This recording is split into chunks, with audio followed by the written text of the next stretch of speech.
Hello everyone, welcome to Inside the CCL. Season 4. I still can't believe it's Season 4 of CCL. Episode 6, Too Close to Call. And why is it too close to call, you ask? Well, standings are insane, is the basic reason that it is too close to call. So, here's the thing. 5-0, 4-1, 3-2, 3-2. However, 30K hasn't played CM just yet, so this, like, if 30K somehow lost both their matches, right, they would be 5-2. And that would also mean if Chili Mountain won 30 versus 30K but lost versus Diamond Hands, they would also be 5-2. If Wildheart wins their next two matches, they're 5-2. If Oxygen wins their next two matches, they're 5-2. Diamond Hands wins their next two matches, they're 5-2. And like, of those, right, it's Diamond Hands plays Oxygen and CM. So they can't, not every team can literally be 5-2, but there's a scenario where anyone in the top 5 can end the season 5-2. And for those of you who don't know the way tiebreakers works in CCL, it is map score. So this is the map score. 15-3 gives you a total score of 12, because you won 15 maps, you lost 3. 15 minus 3 is 12. And then head-to-head. So it's actually pretty insane. Like, I'm not going to evaluate the likelihood of any given outcome, any given scenario. For instance, I don't think 30K losing their next two matches is very likely. But let's say they did. Let's say that 30K got 3-0'd twice in a row. Their map score would go down to 6, and they would be 5-2. Right? That's very unlikely. But if, let's say, Wildheart then went 5-2 and won one of those 3-0 and one of those 3-1, they would have a higher map score, and Wildheart would actually pass 30K. Right? So, of course, the reason I've been delving into this is because I need to know exactly what are the odds. What does Oxygen have to do in order to guarantee top 3? And, like, for instance, if Oxygen wins our next two matches 3-0, which would be pretty difficult, but it's doable, we would end up at 5-2 and +8. Well, if Oxygen is 5-2 and +8, who are the teams that can potentially be ahead of us, right? Diamond Hands cannot be ahead of us if we're 5-2 +8. It's not possible, right? Because even if they also... well, they can't 3-0. In this scenario, they can't 3-0 their matches because their opponent is us. But if they... Let's say it wasn't us, like, it still wouldn't be possible. The highest they could get is +7, right?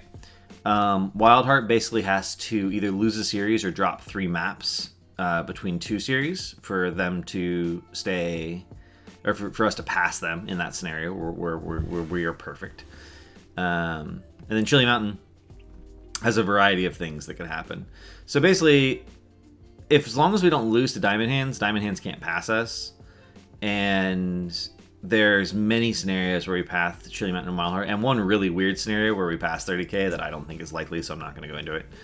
But normally, every prior season, essentially, of CCL, week 5, there's been some stratification where you're like, oh yeah, these are clearly the teams that are going to end 1 and 2, and then 3, 4, 5, and 6 are battling out over 3rd place for the step ladder playoff. Not so this season. 2, 3, 4, and 5 are literally all battling it out just to be in the top 3. So that's an insane difference from previous seasons, actually. Like, that's massive. Obviously, Granite Gaming and Simplicity are too far on the bottom to even be worth talking about, as unfortunately is Storm. The best that, Storm and Granite can do is 2-4, or 3-4 rather, and that's not helpful to them, really. Although I guess theoretically, wait, I didn't look at it from this perspective. If Wildheart loses both their sets, if Wildheart loses both their sets, theoretically they can end up below Storm and Granite if Storm and Granite win all of their sets, right? Because Wildheart would go down to -2, and Granite would go to -2, but then Granite would win head-to-head in that bizarre scenario. So even that, like, previous seasons, it was I think mathematically impossible for 7th and 8th place teams to even possibly catch up. And as unlikely as it is possible this season. So that's the name of the episode. The name of the episode is Too Close to Call. It is what it is, right? It's actually insane standings. Week's results: 30K did beat Diamond Hands 3-1. Sim and Granite Gaming. This ended up being a reverse sweep. Granite Gaming reverse swept Simplicity 3-2. But Sim did win their first 2 maps, and we'll talk a little bit more about that because someone asked a question about it. Chili Mountain versus Wildheart. CM won that 3-1, and Oxygen versus Storm won that 3-1. Pretty good weekend. Pretty good weekend of games, actually. Okay, 30K versus Diamond Hands, game 1. Just a reminder that the minimum number of games that can be played each weekend without a forfeit is 12, and theoretically the maximum number of games that could be played is 20. So an average of like 16 to 17 games per weekend is actually a fairly competitive league. And in previous seasons, there were actually weekends where we got the minimum like fairly often, or like 13 games. But this season, it's been pretty consistently 16 to 17 games. This may end up on average, just in terms of standings and trading back and forth in terms of maps, the most competitive season of CCL so far. So actually kind of exciting. You mean it is more competitive than other seasons? Wasn't that one of the major things people hated about premium teams? It is. I mean, there's more games being played on average per weekend, which implies that the teams are even, right? More even, because obviously you get more games when teams can take maps off other teams. That's just sort of a gimme. So stats-wise, I kind of have to argue that.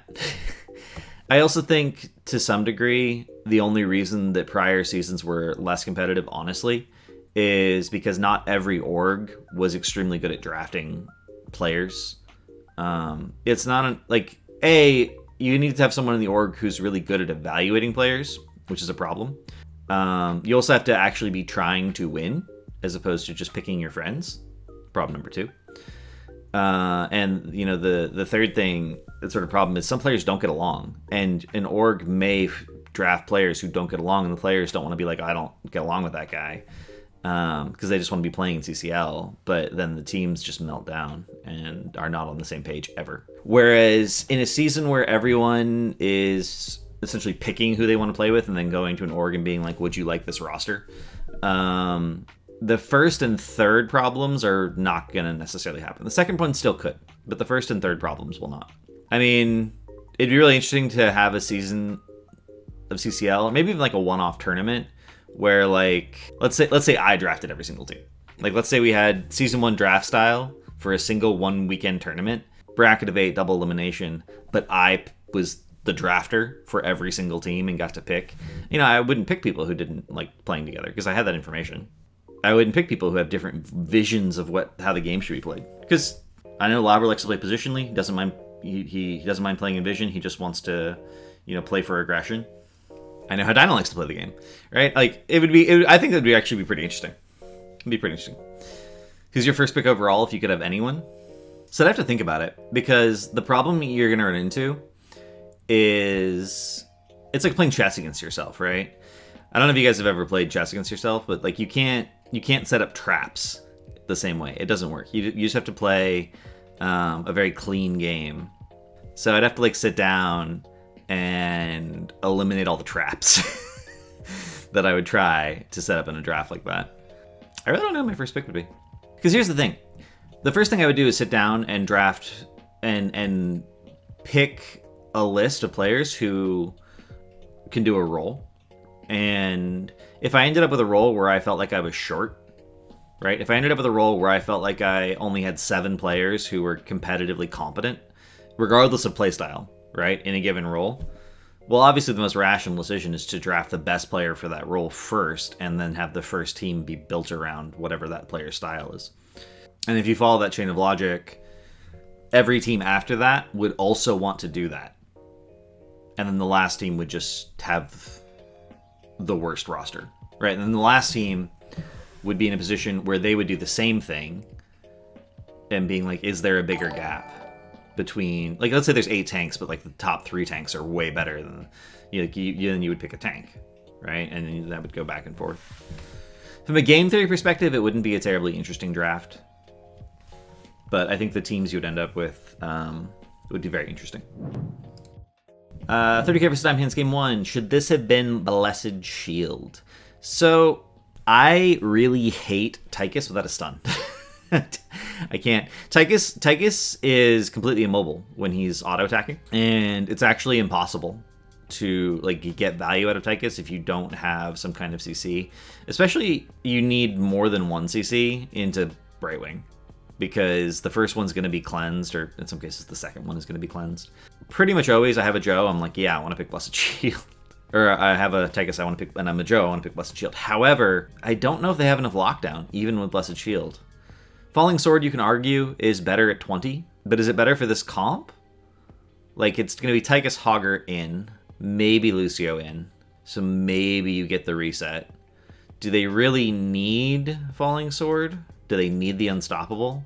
Like, what is the Unstoppable cleanse that's really, really helpful? It cleanses Diablo Breath, maybe Diablo Combo, cleanses Polymorph, Blaze Stun, like, there's Silence. Hogger can actually solo land Shockwave with Pummel. So the way you do this is you let your team know that you're gonna go in, and you, from out of vision, you start an E that will bounce into the enemy backline usually, and then because of the damage reduction plus slow from Pummel, you're not usually in danger of getting turned on and dying, and then you can Shockwave off of the slow, because the 50% slow guarantees the Shockwave. That is a relatively technical play, and also someone on your team needs to have priorly stepped up and given you vision so you know exactly where you need to be spinning in. It's also very all-in play. But it's actually strange. The Shockwave is a more all-in version of Hogger than Hortipult is. Because in Hortipult, you can Hortipult in and then spin out if you need to. But frequently in the case of Shockwave, if you're not coming off of a flank that's not being controlled, so you can like Shockwave from out of vision or Shockwave from a bush or something, or walk out of a bush and Shockwave someone who isn't paying attention, you actually do have to do that play where you spin in and then Shockwave, and now you have no out. Like, you're in there. Hortipult is actually a far safer heroic than Shockwave is. And I'm actually kind of sad we don't see more of it in competitive play, because Hortipult has a lot of like cool uses. Thoughts on the Hogger build? It's a pretty standard Hogger build. For offlane Hogger, you basically always go on the prowl, Hoggers, Joggers, the movement speed, and the regen. The regen is mandatory, the movement speed is really nice for maneuvering in lane. All of the 7s are good. Dense Blasting Powder is more of a poke talent. It also does help in PvE in terms of speed clearing waves. Let me show you. People don't believe me when I say that all the time, so I have. So the really critical thing to understand about clearing with W7 is your Q can actually hit the entire wave.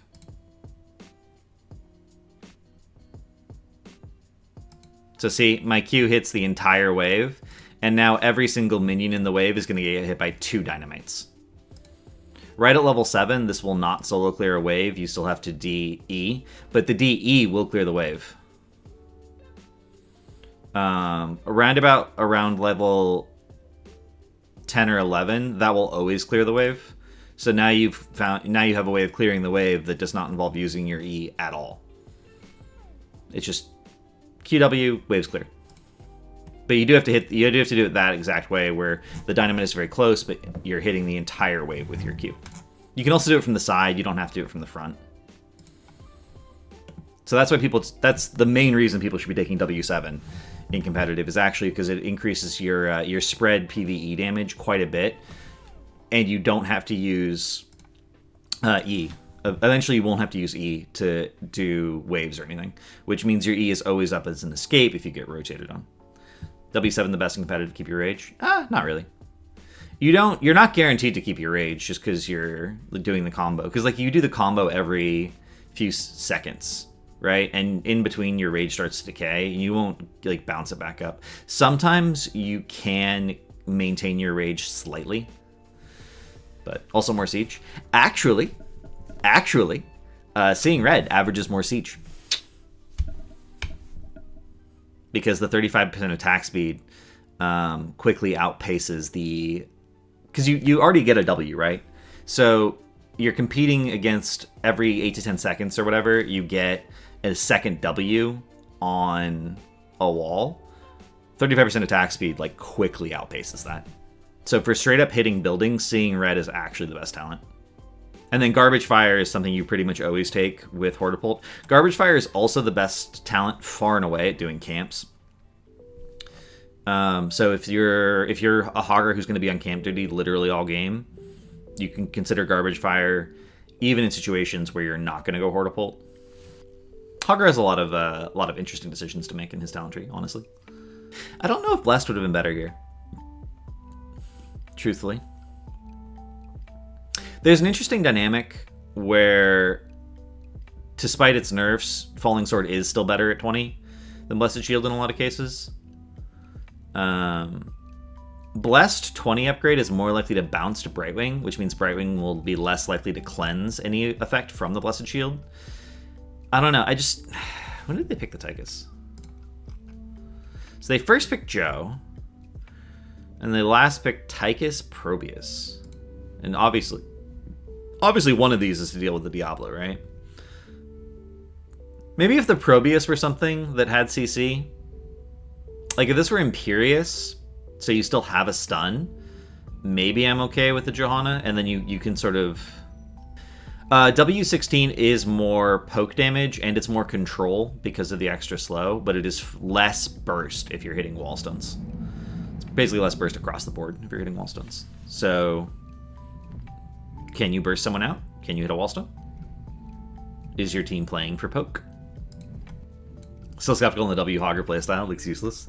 It's W7 plus W16 gives you a lot of control. The problem is I think most competitive teams don't like playing poke at all. And if you're not playing poke, it's definitely not something you would want to mess around with. Game 2. In draft, Diamond Hand picks Mei Hanzo 4-5. I don't entirely get this draft. Wouldn't Vala plus a more reliable CC tank have been stronger? Hanzo can stand further back, right? So you have... You know that they have Deckard, Leoric, Diablo, Tychus, right? Short range. Entomb has a range of like 10-ish. So you know that you want to be able to stand further back. Vala at like 20 can stand the farthest back of anyone, essentially, except for maybe Q-Build Gul'dan. Actually, Q-Build Gul'dan? Q-Build Gul'dan's unpickable, actually, because of the spell shield. So you wanted something that stands a little bit further back, right? Hanzo is essentially the guy who, on average, throughout the entire game, stands the furthest back, except maybe Junkrat, but Junkrat's not usually something you pick as a hyper carry with a Zarya-style comp. The one major thing here, and I don't think they ever pulled it off, the one major synergy that these two picks have together is Ice Wall into Dragon Strike. Ice Wall followed by Blizzard guarantees that the Blizzard hits, and then everyone's stunned in a Dragon Strike that's already happening. This combo can actually kill basically anyone. Dragon Strike does just simply an enormous amount of damage. But again, you're into a Tychus, Diablo, you have Spell Shield, you have Neo Steel Coating. Mater is not insane, and in fact goes talents that prevent him from dying, as it turns out. It's a pretty good thing to be doing. You can see Mater even talented to sort of fix the range issue, right? He's pressed the advantage, he's in the rhythm. In the rhythm, by the way, is something that's usually really good to be picking into blinds. This also allows you to deal with the Zarya a little bit easier. Really smart talenting from Mater, actually. What is this link?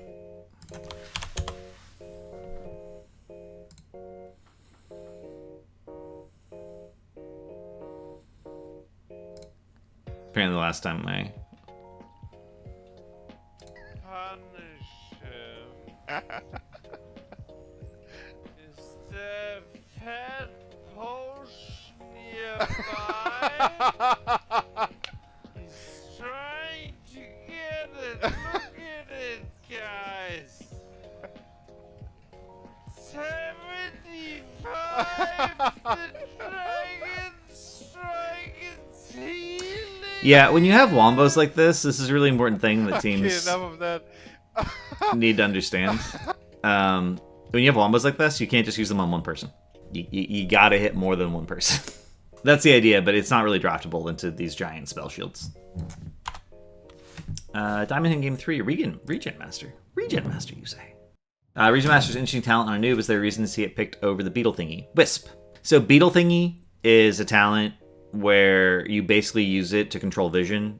Good players, what they'll do is they'll turn it on and off, and they'll move to specific places where the Beetle, because the Beetle's AI says go to lane, right? So if you're like too far to the left on Tomb of the Spider Queen, between mid and top turn in, and you let the Beetle go, it'll just go straight down into lane. But if you're far enough over to the right, it'll actually walk through the bushes as it goes to lane. It's a cool scouting tool. And obviously you can do something similar just by hitting W, right? And spawning a Beetle, but then you don't have W. So good players turn it on and off and manipulate where they're standing so that the AI will send the Beetle through places in order to get a scout. It's actually not that hard to do. Like, once you mess around with it in customs for like 10 or 20 minutes, you're like, oh, I kind of get the rules about what the game thinks is the shortest route for the Beetle. The only weird thing is that the Beetle can spawn in one of 8 locations around a Nubarak. So sometimes you just get screwed. Sometimes part of your hitbox is not where you thought it needed to be, and the Beetle goes. But Wisp is already doing this. Wisp is controlling the same bushes that a Nubarak would normally be controlling beetles. It's also Tomb, where Regen Master is going to get finished extremely early, and that's going to give you the maximum value, right? Also, you know, there's a lot of poke damage. You have the Tiger's Grenade, you're getting auto-attacked by a Tracer, which is, a fair amount of chip damage. So not only do you not need beetles, and you don't need spell armor, because percent damage plus auto-attacks is not really gonna, like, W1's not gonna help you, right? So Regen Master is the least bad of your 3 options, because you don't need the utility from one of them. The other one doesn't do anything in the enemy team's comp, and you actually will finish Regen Master on 2. Why did 30k not ban Tracer in the 3rd ban since the Malf telegraphed the Tracer pick? Malf doesn't necessarily telegraph Tracer. Malf is essentially the best support for any dive hero, or any... I'm not going to call it that, skirmishing hero. Any hero whose role is to be on the edge of a fight, and they have mobility, so they can be separate from their team without being in too much danger, and in fact, it makes their team safer. So Genji is a skirmishing hero. Tracer, skirmishing hero. Zeratul, to some degree, is a skirmishing hero, especially, like, either build Q or auto attack. They're both very skirmishy. So, like, you ban... Who is your boy? We'll get into that. It's fancy pants, but we'll get into it. So you see the Malf pick, and you're like, that could be a lot of things. Malf can also just straight up be a death ball healer, and just you put triple frontline in front of him, and it's OP. So it's the Malf pick, as far as competitive goes, doesn't telegraph Tracer. It just makes Tracer a really good option, but it's not like, yes, they're gonna pick Tracer. Hogger's really spooky. On Tomb, like, there's a lot of good places for the spins. There's a lot of rotational issues. He can beat Blaze in lane. It's kind of a skill matchup, actually. It's pretty interesting. I might do a going alone of Hogger versus Blaze coming up here. My wife is out of town for the week, so I have a little bit more spare time than usual. That might happen this week. If that hadn't been Tracer, it might have been Genji. Genji might have been just as annoying, honestly. You generally, when you're banning something, you try to ban something that is unique, that is the only thing that can counter your draft, that works with the enemy team's draft, or you ban something where you just really narrow down a role. And granted, like, Hogger, Urel, and Blaze are all up, so you're not narrowing the offlane role much, but you may have decided that Hogger was the scariest thing that the enemy team could possibly pick. We saw Modder anchoring lanes in the early game on Cassie and got ganked twice. Is this a symptom of Cassie's kit, Diamond Hand's gank potential, or a misplay from Modder? Isn't Lunara a better anchor? So I'm gonna take those in reverse order. Lunara is a better anchor. There's no debate about that. Lunara is a better anchor. She has Wisp to, like, sit in a bush. Also, Lunara, has more range, and doesn't even if you're, like, accounting for Q, she doesn't have to step up as far to clear a wave, because Cassie has to, like, blind and fend a wave to really clear it efficiently, and that's not something that you necessarily want to be doing. So it's an interesting question. Now, Cure is the top anchor, right? Lunara is already anchoring a lane. This is essentially 1-3-1, and the Anubarak, Ando, and Cassia are a 3-man. Now, Blaze wants to go do the camp, so someone has to go down and anchor that lane. And when it happens, Madara is, because he was mid, is the person that happens to be there. And I think this is sort of, it's hard to execute 1-3-1 for precisely this reason, is sometimes the 3-man has to split, and who goes where is really important. But also, the split needs to suddenly play very, very, very cautiously. And you look at the range. Who's the carry?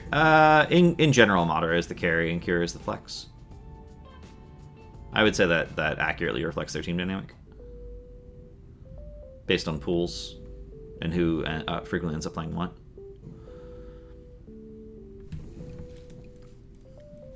I would actually make an argument here that even though Blaze can do the camp faster, it is wrong for Blaze to go do the camp. I think Anduin and Cassia should have gone and done hards. From 4 onwards, Blaze does the camp faster enough that you can sub him out. But I think if you're going to sub him out, the entire 3-man should go to sub the lane. After they clear mid together, and if the anchor gets pushed a little bit in the interim, like the anchor gets pushed a little bit in the interim. But also, you know your 3-man, you know 3 people are showing top, you know it's obvious the fact that your bottom means Blaze is on camp. Cured traps. That's too much fun on Islam's layer. That's unlucky. I've seen some strong Tracer players play the blue 7 talent over the green one when they play on ping. Did Rutso hit enough reloads to make the talent outvalue the other one? So, here's the thing about Tomb. For whatever reason, in Spaz's utility, Tomb desyncs frequently. But I did the math for you guys. Ooh, math. And this is actually a question I'm going to look at a little bit later because I had Spazzo implement a couple new Tracer features in his replay system that will allow me to more easily track the exact values, including from another game where Dino played Tracer. So Sleight of Hand reduces reload time by 50%. This equals 25% more damage per second. That's a lie. It actually equals 25% more damage per second. And then Locked and Loaded, reactivate reload with the last 50% of its cast time to increase Tracer's basic attack damage by 40% for that magazine. This actually is 40%. So what's the breakpoint? The breakpoint is 65%. You need to hit 65% of your Locked and Loaded procs to be 1% more damage than Sleight of Hand actually is. That's the breakpoint. If you're hitting more than that, then Locked and Loaded becomes substantially better. However, and this is a pretty big however, you will get more bomb charge faster with Sleight of Hand. And with the way Pulse Generator works, giving you substantially more healing, frequently, if your job is just doing sustained damage in fights, the combination of Pulse Generator plus Sleight of Hands, and in some cases even Pulse Rounds, will actually be better. Even though you're doing less auto damage, you're healing for more. It's also really good with Sticky Bomb, because having Sticky Bomb up more often is really important. So, one way you can think of this is reload is 0.75 seconds, right? Sleight of Hand cuts that in half, which means you're gonna get 0.375 seconds more worth of bullets out, and each bullet is 0.75% of bomb charge. So normally we'll do 2 clips. 1, 2. 15% of bomb charge, right? And that was over some number of seconds. I don't know. Tracer rounds. Pulse gen. And now we'll do Sleight of Hand. 1, 2. And that should be 0.75 seconds faster. Right? Same amount of charge, but 0.75 seconds faster. So for every... I think it's 2 seconds to empty a clip, right? So you can think of it as every 2 seconds you get 15% bomb charge. That can't be right. I'm just autoing. Wait. Maybe it's 3 seconds. Anyway, you get more bomb charge faster. So it's a lot. I will need more games that haven't desynced on Tracer with the new features to give you guys a really, really detailed answer. But Tracer's meta, so that should happen as early as next week. Right? Easy. Basically, though, if you're hitting locked and loaded, it is going to end up being more damage. The question just is are bombs more valuable in that game, or is sustained AA damage more valuable in that game? Also, one could argue that on ping, sleight of hand is just a lot easier to play.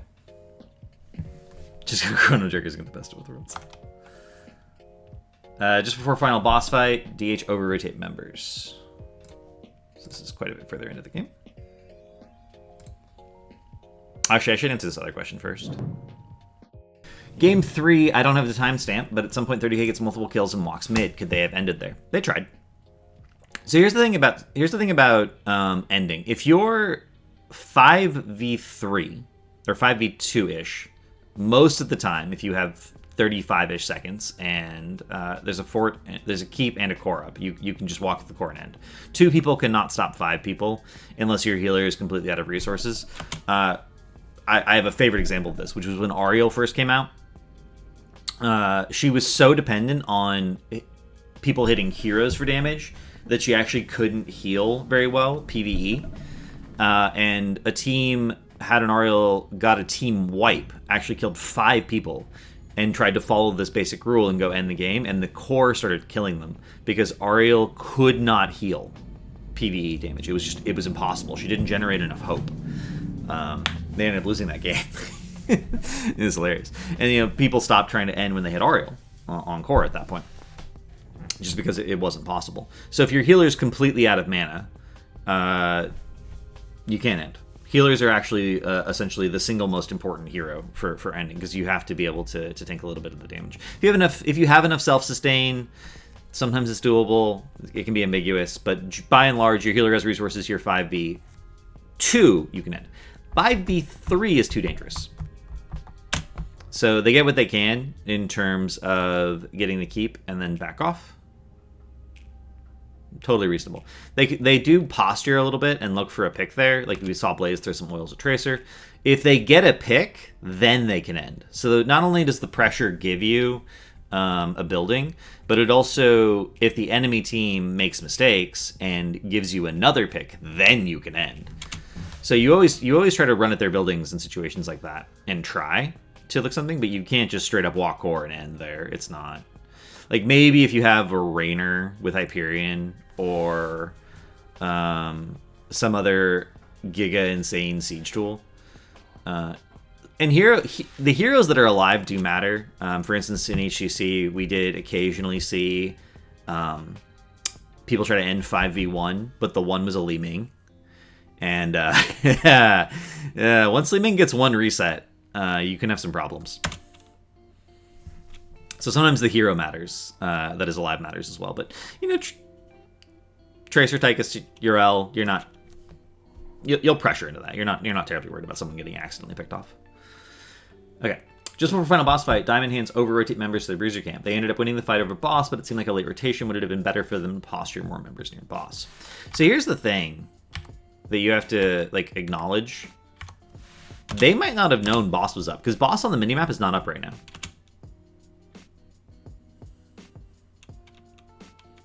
So they might not be thinking, oh, we have to go to boss, just looking at the minimap, unless someone's moving their camera and physically checking the timer. Or they're, calling on comms. Someone's tracking it. And generally, I think it's a good idea on a competitive team to have someone who's sort of responsible for keeping track of camp timers when they're going to come back up. So when they're looking at the map, they're not seeing the thing is captured. They're thinking, okay, I know that was captured at this time, and it'll be up at this time. They also do need to push out top lane a little bit. Bruiser camp will die to core. So everything here that isn't being shown, they basically just need to clear the catapults that are here, but they do need to clear the catapults. What do you think about the mouth level 16? Mwah. People stopped going Ysera's gift, and I'm very happy about it. For the catapults? Or the camp timing?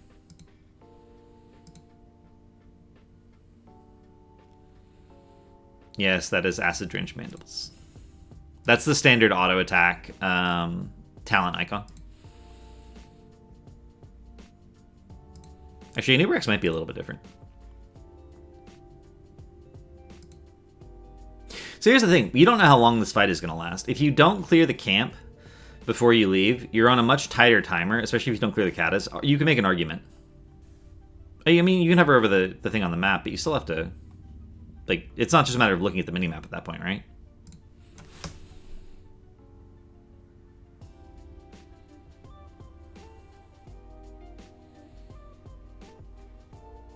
Also, there are certain spell effects that you can see in Fog of War. So I always think about moving my camera over the camp just in case.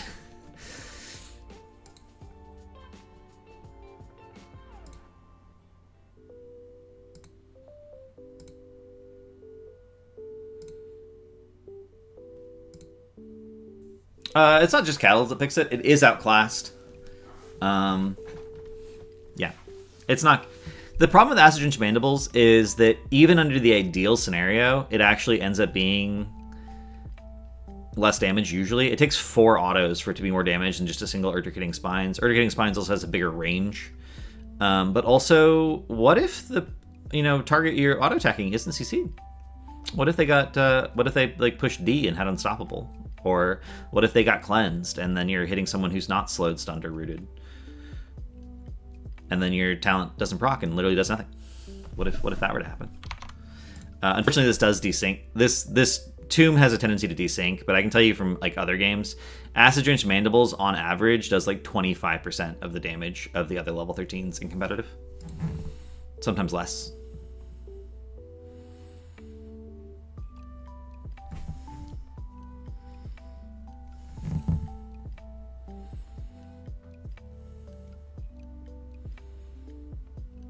A couple of competitive and new players don't like Urticating Spines because they feel like it changes when they're supposed to be using W. They want to use it offensively all the time and never use it defensively at that point. So that's why they don't like it. But then, I mean, Burning Beetles is fine. What if Acid Drench base you'd auto attack so you can't get a body block? That has happened.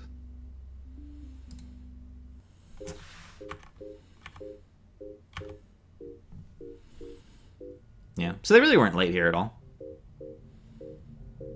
It's not like 30k has a comp that does the boss incredibly fast. Does Burning Beetles need other talents to work? Not purely in terms of damage numbers, no.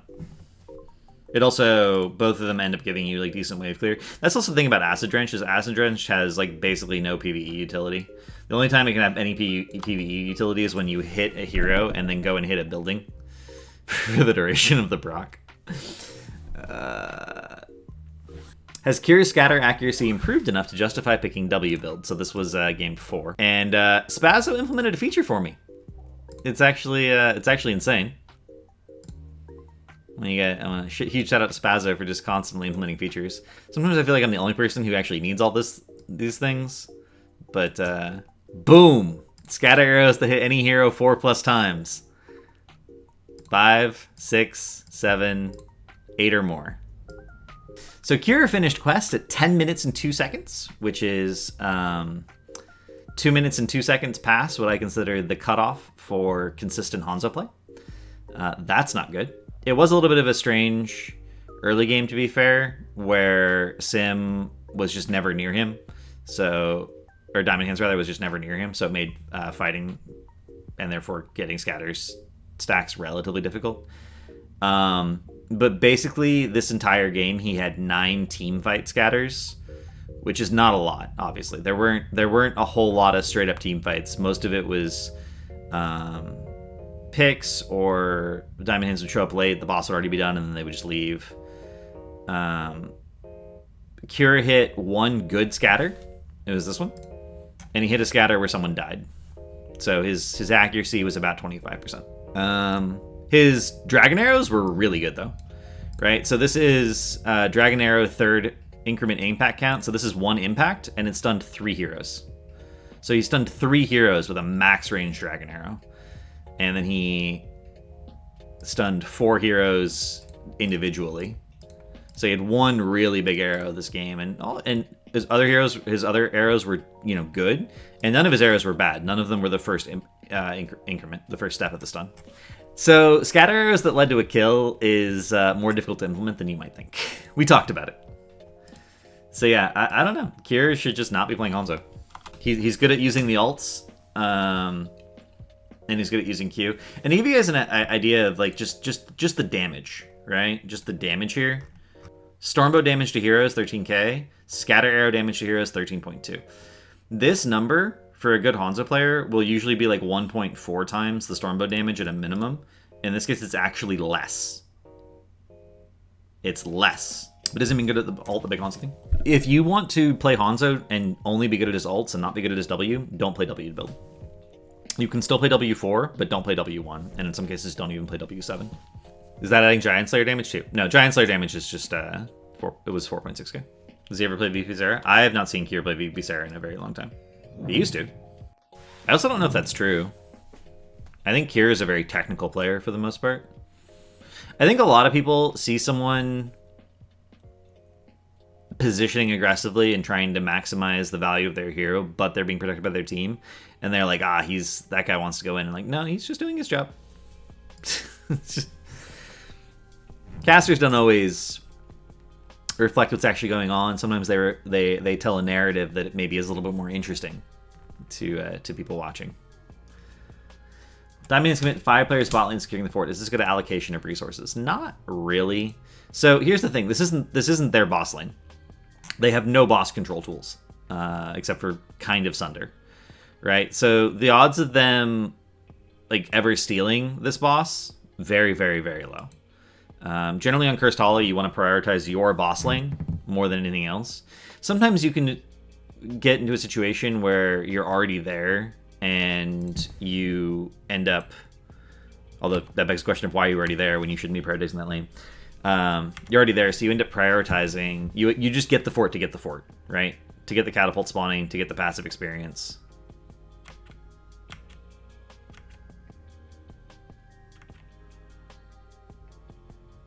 And here it's like they looked for this massive pick, which they don't get. And now they're here. Why did they rotate here as 5? I don't know. Like, this is a situation where someone either shouldn't have come at all, or the offlaner should immediately leave. Because you don't need Blaze here. You see Chromie top.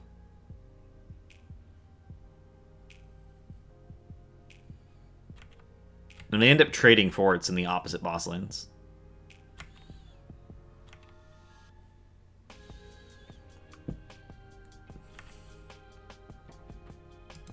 And look at what this did. 30k gave Curse, because they were overcommitted to this lane. 30k gave Curse, and now top is pushed in, so top's not getting any value from Curse. Hards are pushing the lane, so the only value they can get, the only lane they can get value from this Curse is bottom, but they already killed the fort. What's the upside?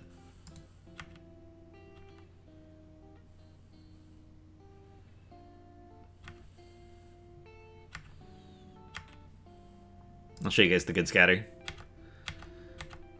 As long as I'm thinking about it.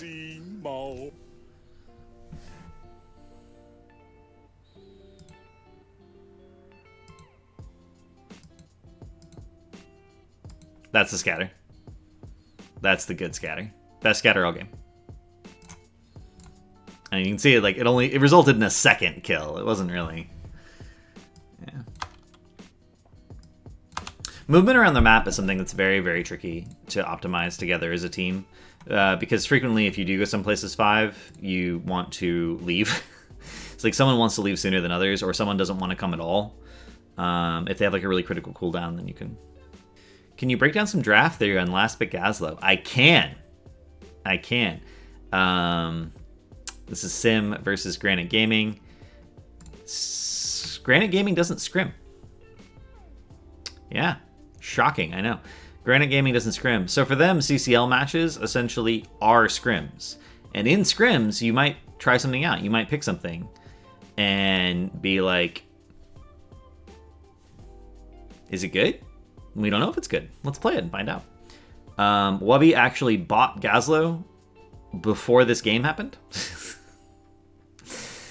Yeah, before the game happened, he bought Gazlo. Didn't own Gazlo on his account prior to literally this game happening. And it's literally a scrim. They're just like, does it work? Let's see if it works.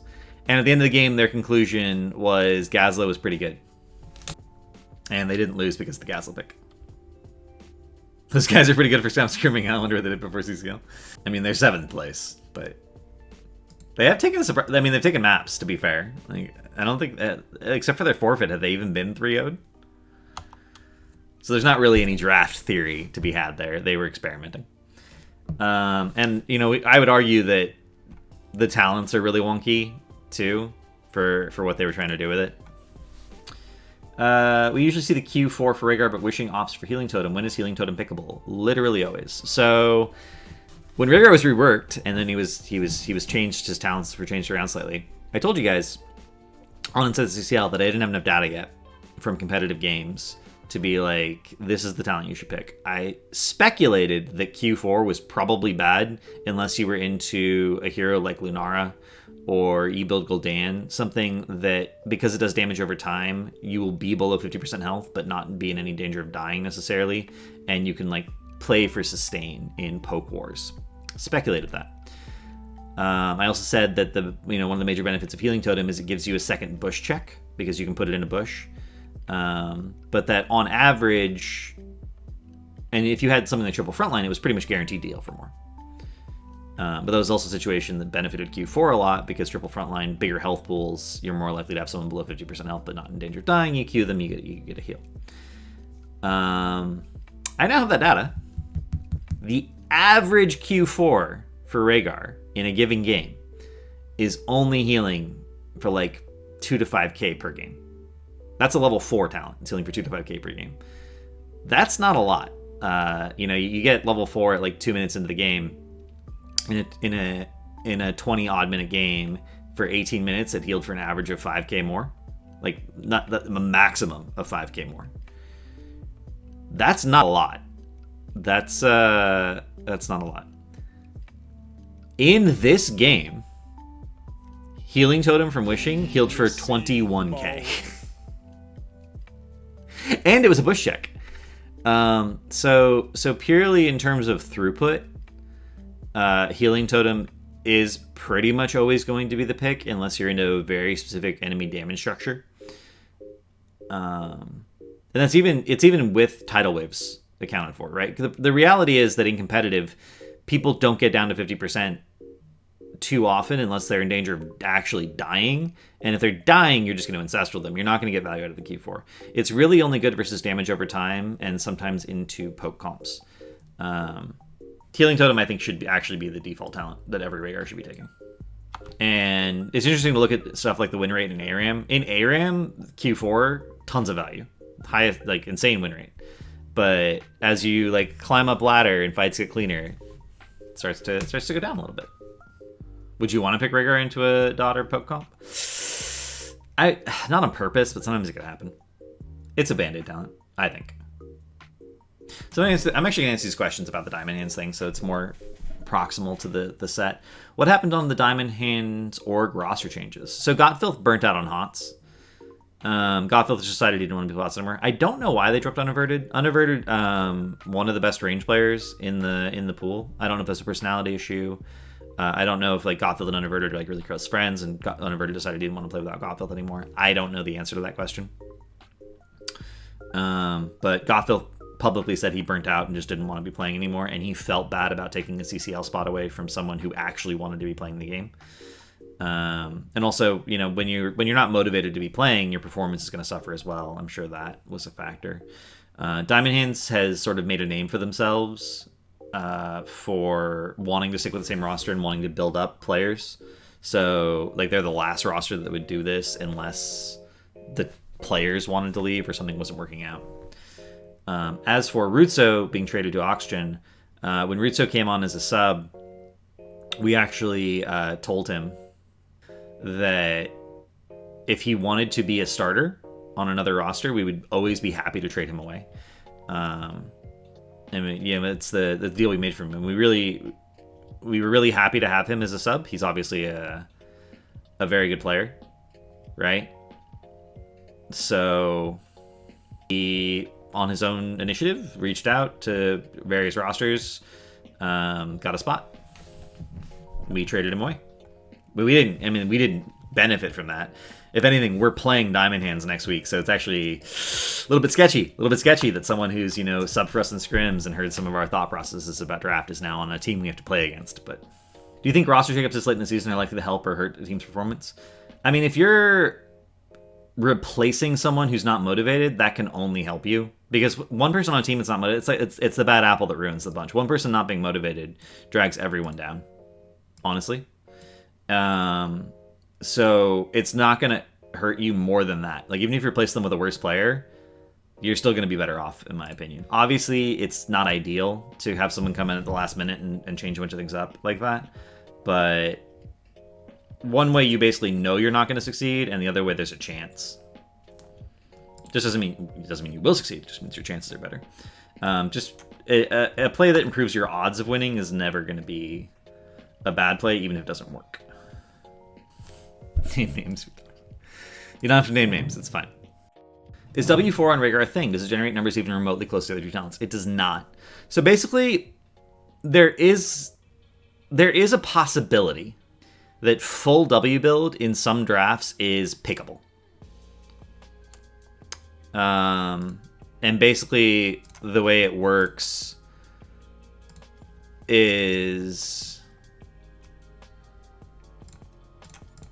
Stormcaller gives you some anti-burst protection, and the radius is really, really important. Electrical Charge. Rhaegar can run it down very aggressively. But, generally in competitive, you don't see Rhaegar running it down very aggressively. So I think this is sort of a situation where I think double support would benefit from W build a lot. Or maybe something like an Abathur hat plus a Joe, so you have a really good target for Lightning Shield whenever you're not there. The movement speed is really, really wonky, because if the movement speed ever stops working for even a single tick, you just lose it. And that means that every single tick of Lightning Shield has to be hitting an enemy hero. It's really awkward. And then Rising Storm does a surprising amount of damage. Once you have Rising Storm, the build kind of makes sense, and then you take Elemental Conduit with it. And activating a Lightning Shield and grant all... That Lightning Shield is talented. So it says activating a Lightning Shield, you gain a talented Lightning Shield, which means you get all your talents. And you get more healing. So there are scenarios where I think W4 is pickable, but you have to be full W build. It's not. There's no half measures here. If you're not every W talent, you shouldn't have picked any of the talents.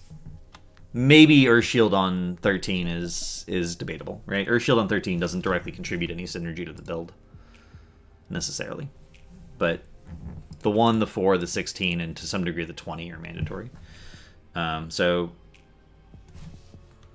games where the current roster of Granite appears to have little conservative standing in CCL, which makes it feels bad for people to be willing to put in effort for the league. Well, I mean, we've had this situation in competitive before, right? We had Monkey Menagerie. Monkey Menagerie lost their sponsor and said it's not worth scrimming full time without a sponsor. We're just not making enough money. So they went to scrimming like less than half of what they were, maybe even less than that. And they still almost stayed in HGC. They ended up getting relegated in the Crucible, but it was a close series. I think in a best of 7, they went 3-4 and barely got kicked out. And even then, they were still taking games off teams in HGC. It's not like they got 3-0'd every single, or 5-0'd. 3-0'd? 5-0'd every single set in this best of 7. Right? That's not a thing that happened. So, did Monkey Menagerie get 4-0'd? I thought it was the other team that got 4-0'd. Maybe Monkey Menagerie got 4-0'd. But the point is, we've seen this happen before in competitive HOTS. And you also got to remember, Sim got 6th place in Season 1 in the regular standings and ended up winning Season 1. So if they decide to take playoffs seriously, and like I think in Smexy's, they got 4-0 by E-Bucks. Okay, I'm just crazy. I'm thinking of Holy Bananas versus R20. And Smexy even said in his interview, if they get to the LAN, they definitely think they're gonna win the LAN, right? And a little bit of that is like, of course you are. But if they actually sat down and played, like grinded the game, for multiple weeks. I sincerely believe that whether or not it's true or not, they believe that if they sat down and grinded for 2 weeks, they could get to a point where they were consistent enough and understood the current meta to win. I'm not saying it's true. I'm just saying that I think they believe it. And maybe that's their plan. Maybe their plan is literally, yeah, we're 7th place, but we're going to make a playoffs run, get top 4, boot camp for the LAN, and win. Granite Gaming did make the Masters Clash LAN. They did. First Warden's Cage of Season 4. Perhaps of CCL. It's not the first Warden Cage of CCL. What do you think the thought process ought to be in deciding between Mayav's Heroics? Was this a good Cage game? Basically, if you have a bunch of area damage, Cage should be good, as long as the enemy team doesn't have a lot of unstops or dashes. So Cassia, no unstop there. Muradin, no unstop there. Lunara, no unstoppable there if she's not Leap, which she's not. Wubby, I mean, Dahaka can get out of it. Rhaegar obviously has a cleanse, but doesn't have any self-unstoppables. So basically the thing you're looking to do is come in, ideally from an angle, on a clump of heroes, cage, W them all, pull them into the center of the cage. If they try to walk out of the cage, they get knocked back to the center. And everyone on your team just throws shit at the cage. The only they have 2 things that they can throw at the center of the cage: Shockwave and Silence Arrow. Those are both pretty good. Those are pretty good. Not the worst, one could say. I think whenever you can do that, Cage will end up being better, because Cage is, in those scenarios, Cage is more likely to end up with multiple kills, and with multiple kills, you can always do more. So even though it's a longer cooldown. If you have a lot of area damage in your draft, and the enemy team has minimal ways to deal with Cage, you should probably be Cage. Cage plus no control. Actually, Cage plus no control would be pretty good. Disc is never going to be bad, since the buffs is the thing. It's a very short cooldown, and the silence means that people like can't use escapes out of it. That's a problem. So Disc is never going to be bad. Disc also has specific counterplay to some things, like Diablo Lightning Breath, that always has to be considered. Obviously, it wasn't in this game, but despite a kill lead throughout most of the game, Sim was down on structures for most of the game. What more could they have done to convert their picks into map advantage? They could not have converted their picks into map advantage. And everyone's going to be like, what? But they got kills. Actually, that's not true. Most people watching this show understand. So here it's 1-to-1, right?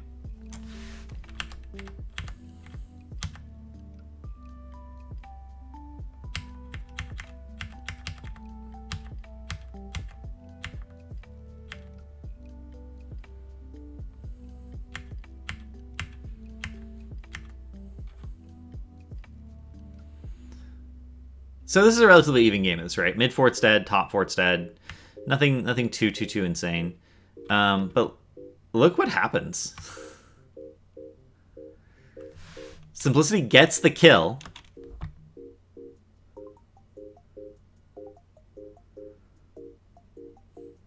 But Granite's actually getting the advantage.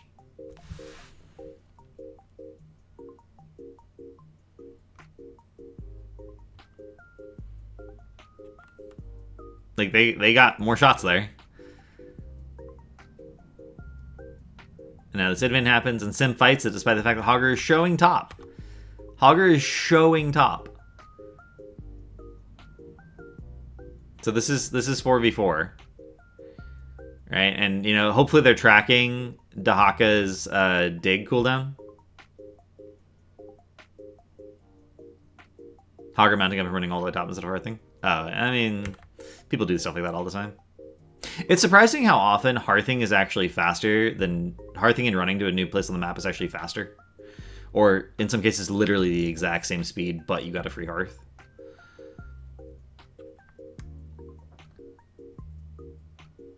By the way, if the plan was to do this camp, it would probably have been better for simplicity to have Hogger stay and do the camp, and for someone else to go catch the soak. Can also cancel Hearth? True. One of the best ways to optimize competitive drafts is to make sure that the hero who's best at doing a thing is the person doing it, unless they absolutely need to be doing something else.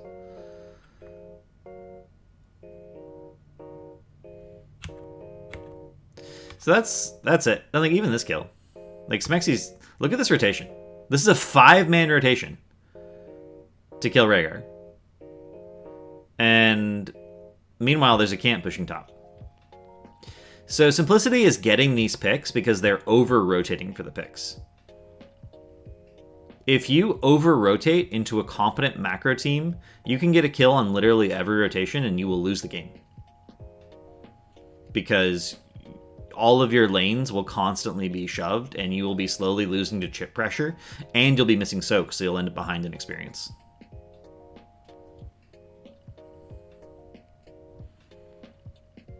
And like, huge cage, by the way.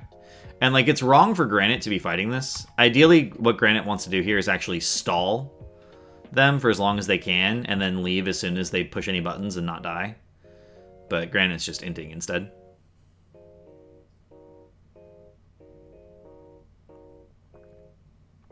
If Granite didn't int,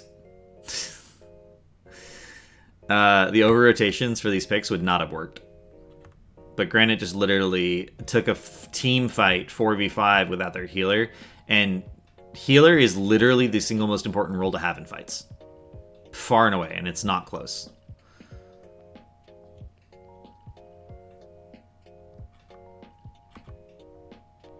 Where was Wisp? Wisp was in that right, but he didn't. He stepped up without checking the bushes with the Wisp. Actually insane. So, I mean, Granite was winning on the lane push and the macro front if they had just not inted. Like, if they had just accepted that Simplicity was going to over-rotate. Does it really count as a fight? Isn't that a pick? I mean, it's 4v5 over a boss. I'm going to call that a team fight. It's not like they started out as 5 and then someone died. Like, they knew they were going into a 4v5 scenario and potentially could get caught. And they saw everyone on Sim.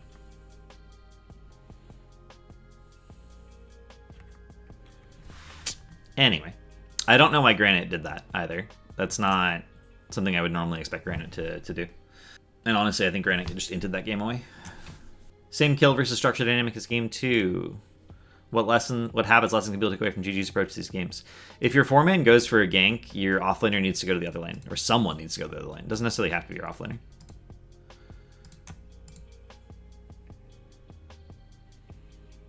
Also, Breeze completely misplayed this matchup post 13. There's something you can... There's a way to play the matchup of Tyrael versus Garrosh once your post 13 with Sword of Justice. And Breeze just completely failed to do it correctly.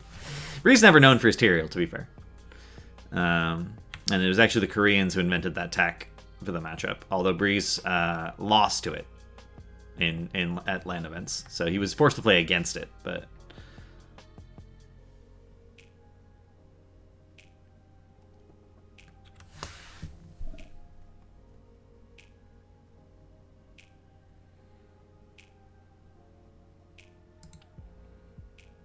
So again, same dynamic, 7-2. And again, the reason Simplicity's getting these kills was tech specifically. I'm not going to go over it. It's not complicated, but I don't want to go over it on Inside the CCL since it was mis-executed. I'd have to like use an HCC replay, I think. Actually, there might be a CCL replay of it. I might have taught Red how to do it. Maska seems like the best Tyrael in CCL in my opinion. Interesting. It's an interesting opinion. And again, it's the same thing. Look, there's a camp pushing and there's a fight happening. Like, if Granite wins this fight, they will get more out of it than Simplicity. Simplicity, because their lanes are always shoved in, even if they win a fight, they never get much out of winning the fight. Like, Simplicity as a team is just not considering the lane state, ever. And on a 2-lane map, it's not as bad, but on a 3-lane map, it's just so bad. And again, if Granite just hadn't inted on Sky Temple, I think they would have won that game. Because I don't think Simplicity would have dealt with their lanes.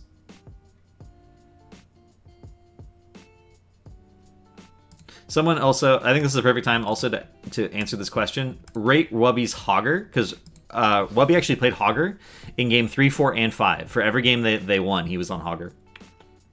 Wubby's Hogger is awful. It's so bad. And stuff like this happens like fairly frequently. He had a spin. I don't know if the casters caught it, so I might have to go in the replay to show you guys. What do I think Simplicity should fix? I mean, they already started working on their comms issue, right? But he had a spin where he spun towards a bush he absolutely knew Dahaka was in and canceled the spin and then got tongued, and he wasn't even in the bush yet. So Dahaka, he knows Dahaka's in the bush. He spins towards the bush, cancels it next to the bush, and then gets tongued. And it's just like, you can't be doing things like that. That's not allowed. It's actually awful. His camp spins are bad. His Q usage isn't good. He accidentally hit a wall stun using the W7 talent in the BOE game. It was just... Sim invade camp GG Sappers, and there is a scuffle over the captured camp. Is it correct to give Granite Gaming the free clear or fight to protect the Sappers?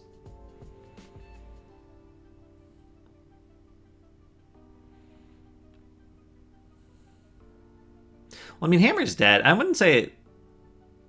So they Sim caps the camp, right? And now they're scuffling over it. Dahaka has to leave, right? Sim actually correctly, finally, has their offlaner leave. Even just taking the camp is fine. Also, this is not really an area you want to fight into Hogger. This is sort of specific. Some areas of the map you don't want to fight into some heroes. Hogger in this like area has insane spin potential. You don't want to fight here into Hogger specifically. And Dahaka already left, so like just let him clear the camp. Like if you're not going to get it, you're not going to get it. You can look for maybe one Kerrigan combo, and if you miss it, you're just going to be like, okay, no Kerrigan combo for me. Because just stealing their camp is good enough. You don't necessarily even have to push it in for it to be good. They still don't have a camp.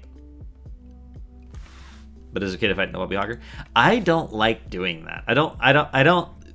Competitive players, especially when they like don't like someone, will be like, "Oh, we can play into that guy's tracer.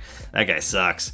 Or you know, we can play into that guy's triple TLV. That guy sucks. I don't like that attitude.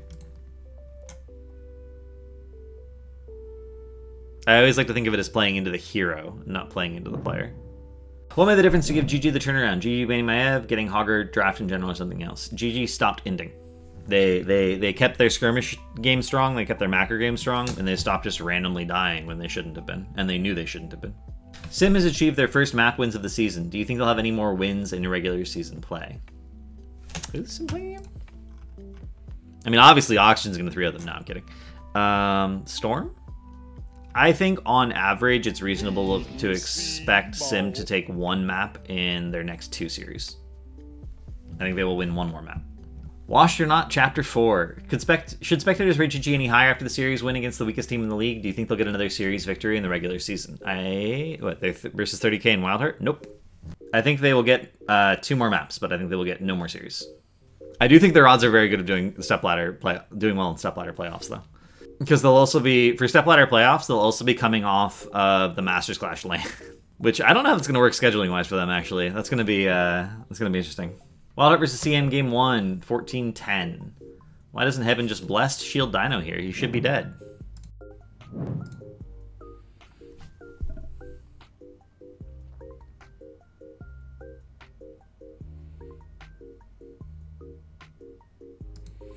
So Haven's playing on 180 to 200 ping. Dino's playing on 120 ping. Their backline damage structure is Chromie Tychus. Both of which are here, to be fair.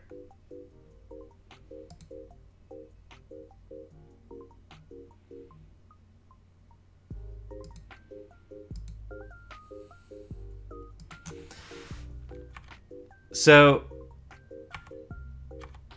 Chromie needs to have W up. I don't know when the last W was used. Some of the things we're being in the replay would be very helpful. He probably has it up.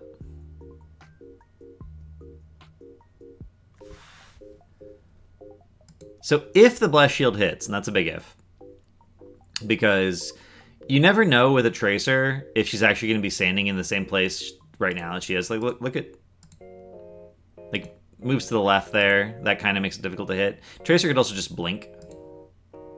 Can you rate Haven for us on 180 ping? I mean, Haven's one of the best tanks in the league on 180 ping. He's a little too aggro sometimes. But there's no guarantee that Blessed Shield hits there because you can't predict where Tracer's going to necessarily be going. But also, I don't know if you could 100-0 the Tracer under those circumstances. Unless Chromie is like already casting W and you have really good coordination with the comms. But obviously, Haven doesn't. You can't have that kind of coordination with Haven because of the language barrier. Like, their Wild Heart's comms are relatively simple.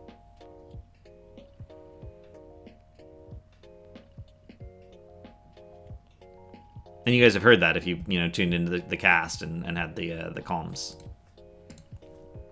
Is there any actual counter to that specific draft? Hammer controls spot side of the map, not allowing push to go through and constantly pressuring a cap. Diablo is immortal. Brightwing is global. Tracer roams and protects top and mid from getting shoved, and Vikings slowly build an experience advantage. I mean, you could ban it. Banning it is the ultimate counter to everything.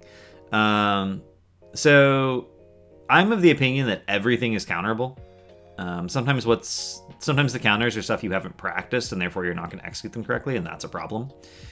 But everything has counters, right? And this is a draft that Chili Fountain is very confident in. They've played it multiple times now. I think they played it in Masters Clash as well, if I recall correctly. I do think that there is stuff you could pick. I don't know if I want to say what I think would counter it. Even though we've already played Chili Mountain, we're going to have to play them again at Masters Clash. Wrong game. Right, but you can look at the draft order. First pick Blaze. Diablo Johanna is a very sort of skill-based matchup. I think if the Diablo has a cleanse support, it's really hard for Johanna to do anything because Blessed Shield is a 60-second cooldown. So they pick the Johanna into Diablo. They pick Chromie into Diablo. Right, and they picked Chromie as a hammer counter, but I would argue that they didn't play the Chromie correctly to counter hammer, where the Chromie needs to literally always be matching wherever the hammer is in lane, and just making it impossible for hammer to play the game. And that didn't really happen. So I think there are counters to this draft, but I don't think necessarily that Wildheart considered the entirety of the situation when making their picks. I also think Anti-Heal is really necessary into Brightwing. But no Anti-Heals, right? All you have is Blaze, you have 4 more picks, you see the Brightwing, and you pick no Anti-Heal. It's probably not a good thing. Do you agree with the Grubby tick that Leo is a good hammer counter? No, Leo is awful in hammer. You literally should never be able to entomb a good hammer unless the hammer voluntarily stands there and lets you entomb him, in which case there's probably some sort of save that the hammer is depending on. Also, like, W, not good in a hammer. Q, auto build, not good in a hammer. So your E build? Is E build good in a hammer? That seems very suspect to me. It's possible that E build isn't, awful. But damage reducing a sustained damage hero, you have to then do something with that window where there's less damage incoming very, very quickly. And the do something part is going to come from something else on the team. It's not going to come from the Leo arc. So again, and I believe this rate of play is not desynced. Oh no, this is the one that did, yeah. All the Tracer replays. So the other question someone asked was, so we actually see this Wild Heart scene game 1. Did Dino in comparison miss out on any kills due to not having extra burst? How does this trade-off seem to be turning out? I don't think Dino missed out on any kills. Dino healed for a fair amount that game, but again, I don't have the stats because that replay happened to desync. Tomb of the Spider Queen almost always desyncs. Most other maps, it's like 1 in 50 games desync. This just happened to be one of them. Spazzo doesn't know why it desyncs, but I can tell you guys. So an 18-minute game. Dino, pretty active. Did 60,000 siege damage, 87,000 hero damage over the course of the game. Gives him an average of 4.8k damage per minute. This average is a little high for Tracer players in CCL. It's a little bit higher than normal.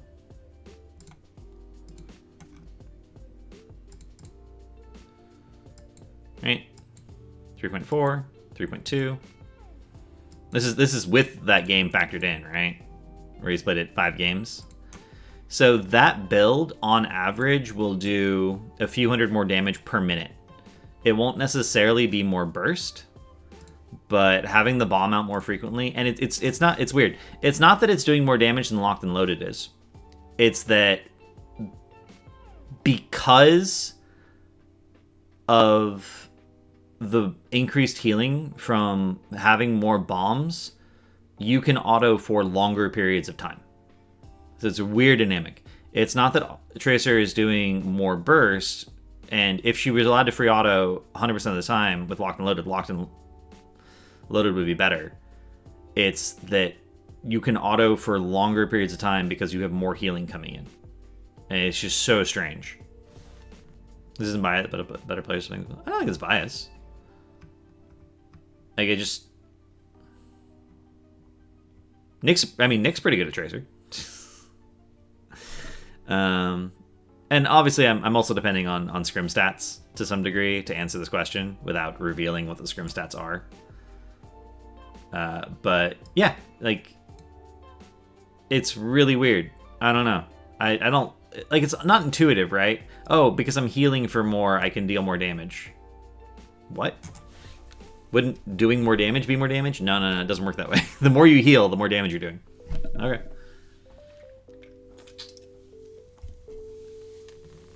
I think in a comp with absolutely no threat onto the Tracer of any kind, so even if you were low, you didn't care, Locked and Loaded would literally always be better. But the synergy with Bomb, Sleight of Hand, and even to some degree Pulse Rounds are actually pretty pickable. Again, strange dynamic. Strange. From my understanding, both Blaze and Johanna are Hammer soft counters, Blinds, long range, oil, AA, slow. And Chromie is a hard counter, but Hammer seemed fine anyways. Can you give thoughts on Hammer drafting, when, why, and what tools are necessary to deal with? It's not enough to have something be good into something. It's not enough. For instance, during HGC... Wait. I can't find the exact game. During HGC, Korea actually started drafting, or one team in Korea, I should say, started drafting Chromie as a hammer counter. And they actually played a specific build with it. And primarily it was some W talents that gave CDR. And the way CDR changed things is it changed the breakpoint at which Hammer could spell shield the damage with E, which means that Chromie would eventually wear out the Hammer player over an extended period of time. And we actually saw people in other regions see that game. They picked Chromie into Hammer, but they didn't go for those talents, and they lost. So it's not enough to be like, this is good into this. You have to understand how to play the matchup. If the matchup involves other people on your team doing something or enabling you to do something, you have to respect that, and your team has to help you do a thing. Like, and there's tons of examples of this. Rexar is basically unplayable on Dragonshire as soon as he loses his wall. He'll just die on CD. And he can't clear bruisers. So anytime you have a Rexar on Dragonshire as your off lane, and the enemy team gets bruisers, you must send someone to help him clear bruisers and keep his wall as healthy as possible. Because as soon as he loses his wall, he can no longer ever take the top point. So even if Rexar has a winning matchup on top lane Dragonshire, it's totally irrelevant if you just let bruiser camps push into him. It doesn't matter. So anytime you have Chromie versus Hammer, Chromie has to be on the Hammer 24/7. Which shouldn't be hard to do. Right? It shouldn't be hard to do because Hammer doesn't have a mount. Chromie should always be able to be like, oh, Hammer's in that lane, and go to that lane. But you have to make sure that then the Chromie's not getting rotated on if Hammer is alone in the lane. And you also have to, like, not give Chromie anything else to do. So we've seen a couple of CCL games where like Chromie had to do camps when she was drafted as a hammer counter. And I'm like, no, you can't do that. Chromie has to be on the hammer all game. No exceptions. So it's not enough for a hero to be good into another hero. You actually have to play the matchup correctly. And so far we haven't seen that. I would argue in CCL so far we have not seen a single Chromie talent correctly or play correctly into hammer. Also, thoughts on when to go Giant Killer 16 versus the Shield? Is it dependent on whether you took Unstop at 4? I mean, Giant Killer should theoretically always be better into massive front lines, right? The Shield is actually a compromise talent. You really have to think of the Shield as a compromise. Range Assassins. So Executioner is 30% damage for 3 seconds, and it can basically have 100% uptime if it keeps getting procced. Mechanical Know-How is 30% for 5 seconds out of every 16, because Neo still has a 16. But you also get a shield. The shield can buffer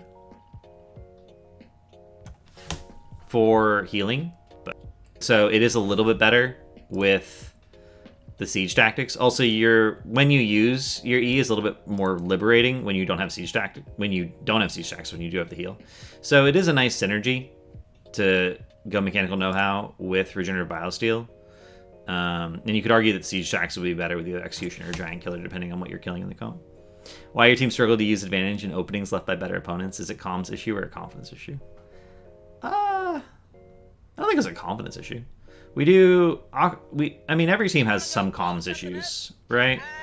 Where people aren't always 100% on the same page. In fact, there's a question about that based on someone's clip from for Storm, actually. And I'll talk a little bit more about comms when we get there. Can you go over the Uther build? Q build for support is already interesting, and going big D shield instead of revive is also unusual, right? How did they work out?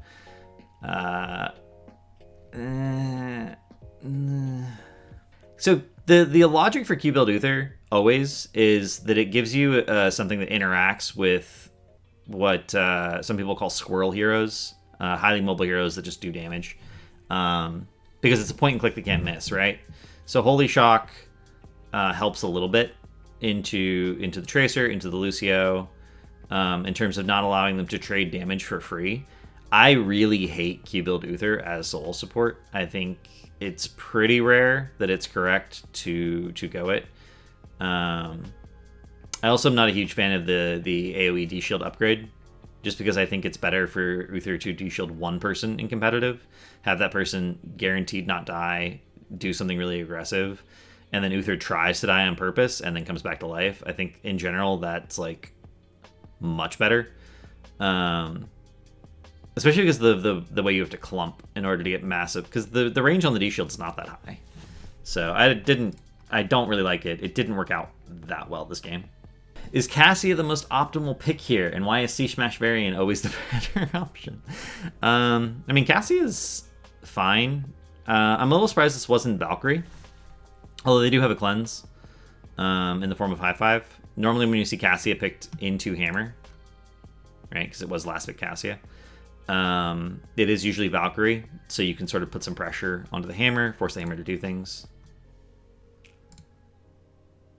So I was a little surprised to see the Cassia. I don't see how C-Smash Varian would have been any better. They don't use your algorithm off, so you gotta shoot them the drag. Game 3. Zerglin joins the Immortal push instead of grabbing a wave top. How would you rate this rotation? It seemed that Wildheart generally favored fighting, pushing, and lube, defending top lane. Is this a part of their comp's win condition or just an optimal approach? So Wildheart gets the Immortal. Backup is 5. Chili Mountain trying to fight over globes. Doesn't work out. Keep running. Nothing really to fight over anymore. Dino eats an arrow.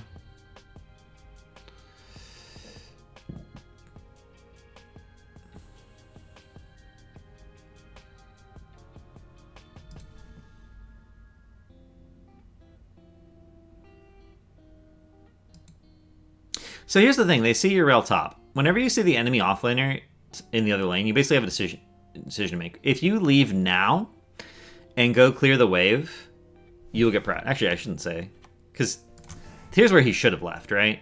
Here's where he has the chance to decide if he wants to go top. I would argue that he should hover mid. He should like hover in one of these bushes, and then as soon as he sees Urel top, then he has this decision to make. And the decision is, do you push with your team, knowing that you'll have a very brief 5v4, but you don't have bunker, right? You don't have your heroic and the thing that makes you safe if you try to go for some sort of really aggressive dive, like behind fort, for instance. Or do you rotate up, clear the wave, but Urel's already cleared the wave first because you got there second, and then the Urel will be here first. And they'll have a brief 4v5. I think that, and Chili Mountain's already made the decision to give the fort, right? Like, it's obvious that they're not even contesting the fort.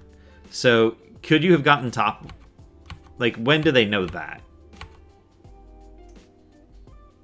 Probably here. They see no one hitting it.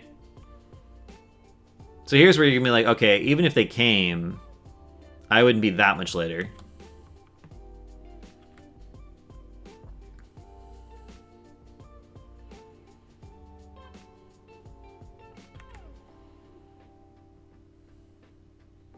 Bunker's still not up. The Immortal's about to go into melee form. Ultra's on the flank here.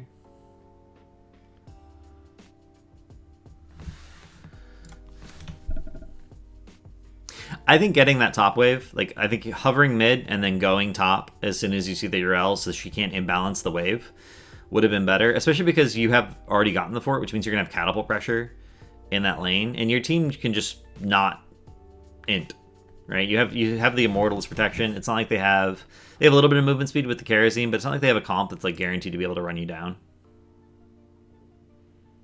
And basically you can come when Bunker's up, because Bunker's your primary contribution to team fights anyway. So I didn't love that. If Bunker had not been used in the skirmish mid and Bunker had been up, I would have been much happier with that, with Blaze just pushing there. Are Grubby's jokes intentionally becoming more cringeworthy dad-like, or is he being incentivized to do this? As far as I know, Grubby has no incentive for making jokes at all, other than making Twitch chat happy. So, if the incentive is coming from anywhere, it's Twitch chat. When should Greymane pick Cursed Bullet, and when should they pick Go for the Throat? Feels like with Blast it should be Bullet. I was actually really surprised. So, Go for the Throat is a finisher, generally on squishies. Sometimes you can take it just because it has unstoppable frames. So we actually saw that a few times in HGC. People would pick Go for the Throat, and they would like Go for the Throat out of cage, because if you're unstoppable for the duration of the jump. So if you go for the Throat to an enemy hero and you're in a cage, you will hit the cage and be out of it. Sonic Le Beast did that in a game on Tomb, I believe, if I remember correctly. There's a few other instances where the unstoppable frames can like be necessary because otherwise you're just going to die. Ideally, you don't use your heroic like that. But yeah, Go for the Throat is a finishing ability. Bullet's an opener. Bullet has a shorter CD and can essentially be used as a poke ability especially if you're into a healer that doesn't have like a ton of sustain. I was really surprised this wasn't Bullet, because I feel like they picked the Greymane to kill the Diablo, right? Diablo was first pick, Greymane was last pick. I feel like this Greymane was literally picked to kill the Diablo, and then Bullet wasn't taken. I don't know if this was a misclick or what, but maybe they thought they couldn't kill the Diablo with Bullet even through Spell Shield, so they felt like they had to go for other heroes in the comp. But it's not like Bullet is obviously better against higher health targets than it is against lower health targets, but it's not like Bullet is ever going to be bad against anyone. It's still a lot of damage. You could argue that Go for the Throat is opportunistic. If someone happens to get low, then you can finish them off in a fight. So it rewards a high sustain, more skirmishy pokey style, which you kind of have with the Junkrat. Right? Someone happens to get low, you go for the Throat them, it's fine. Whereas Bullet is very much a coordinated one-shot potential. Classic example of that was Bullet into Last Rites. You would Bullet and Last Rites someone on a stun like instantly, and hopefully you did enough damage during the stun that they would get into Last Rites range, and then the Last Rites would go off and they would just die. That was a really common combo. They don't really have any follow-up damage to Bullet that's going to guarantee a kill other than Greymane autos. So you can kind of see that argument, right? It's like, if Riptire's coming in, then maybe Bullet, but again, Spell Shield. And they don't necessarily have enough CC. which makes the argument more, why would you pick Greymane at all? Like, if you don't think Greymane can work against Diablo, who are you picking the Greymane into? Is this just for camps at this point? Where they just like, oh, it's Garden, we need something you can do camps. Pick Greymane? That's not a good reason to pick Greymane, if so. Is Epic Mount a serious consideration for anyone who wants to master Falstead? Yes. Or is it something hard for anyone not at Dino's level to get value from? No, it's really easy. So Epic Mount, for those of you who don't know, Z on Falstead has a landing reticule that the enemy can see.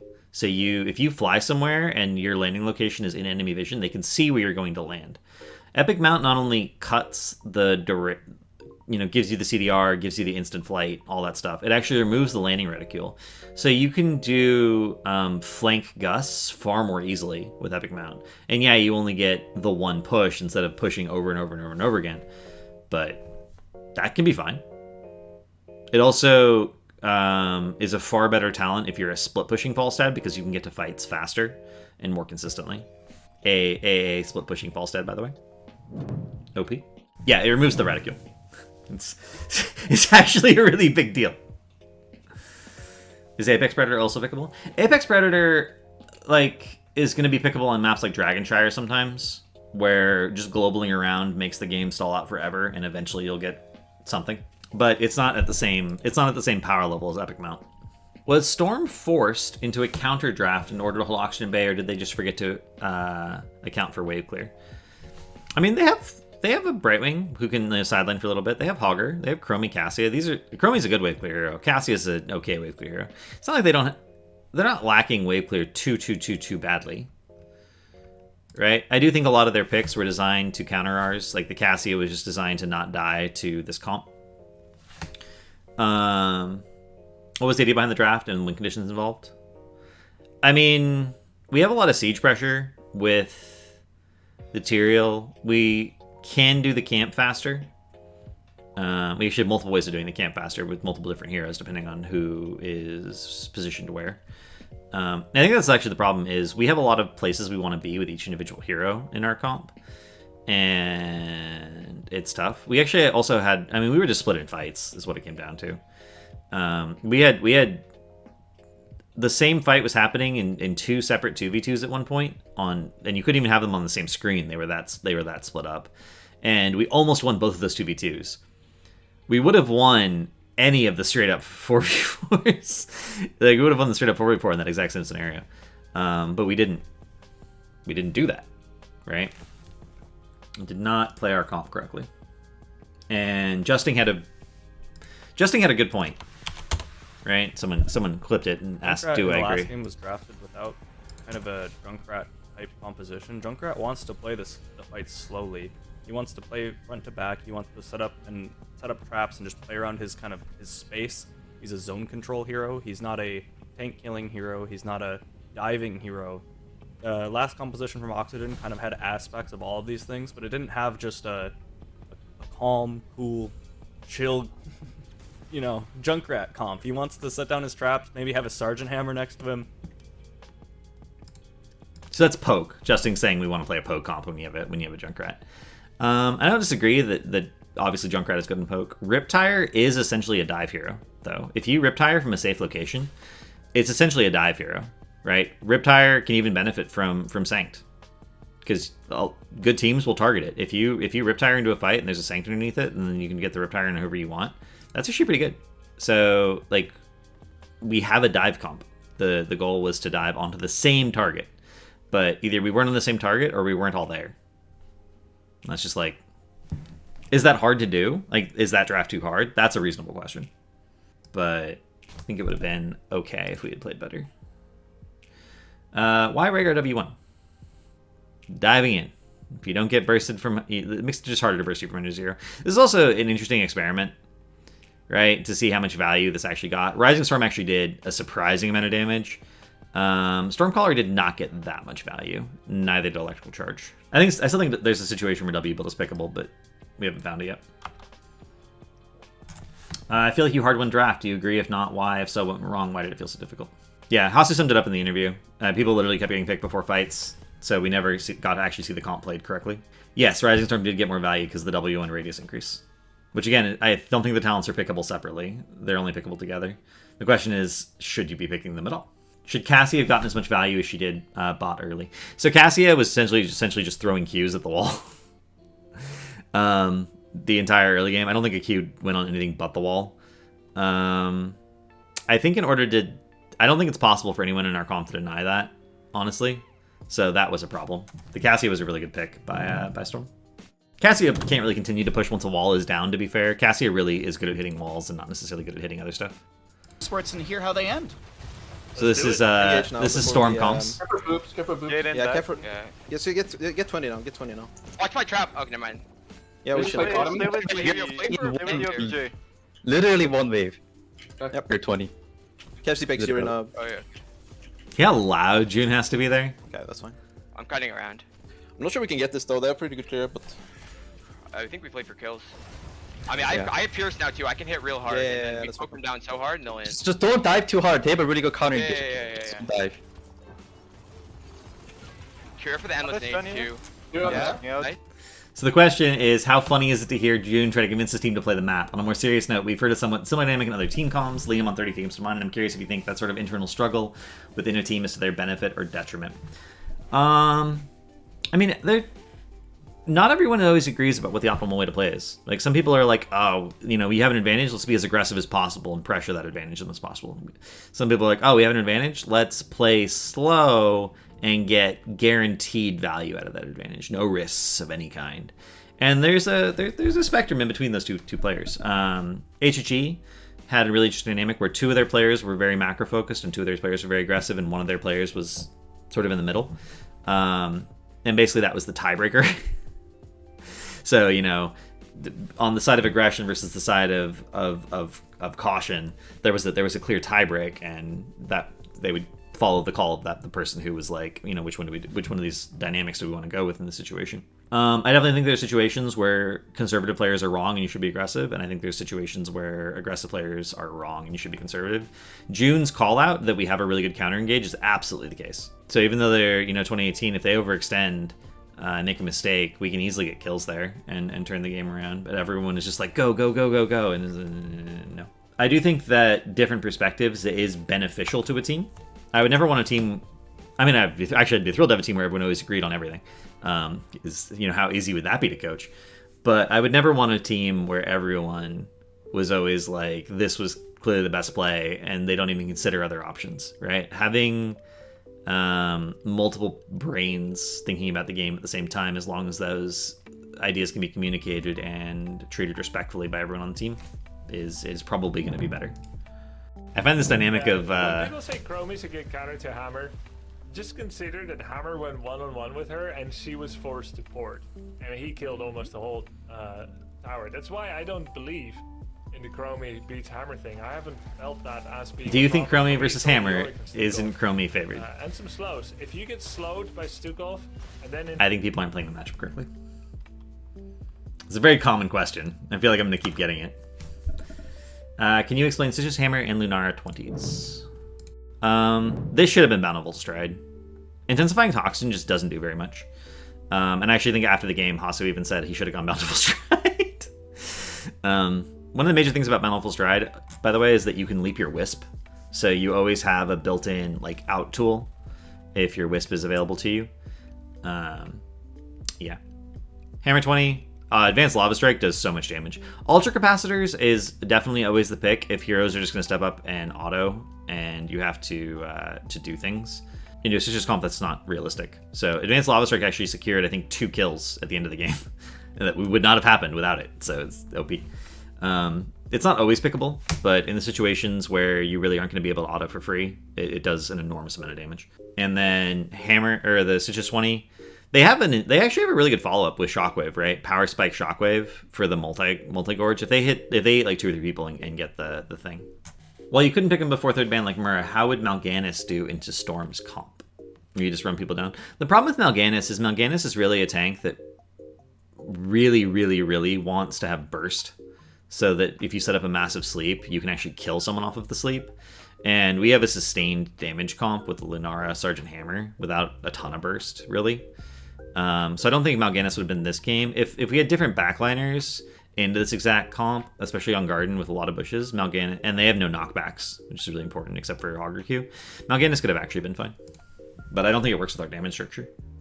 Also, you can't pick him early, so we had. I mean, we wanted to pick tank there. Slows do not work on Hammer in siege mode because Hammer is already slowed. And to Mopsia's question, sort of going back to game 1 a little bit, we don't always have good communication on our columns, especially when we're tired. And I hate saying that because I don't think being tired should be an excuse for not playing well. But people are human, as it turns out. And, we do our best to stay awake. But second match of the day for an all-EU team, Benny literally had to go to work right after that, too. So, we wanted to end the series. We had bad comms game 1.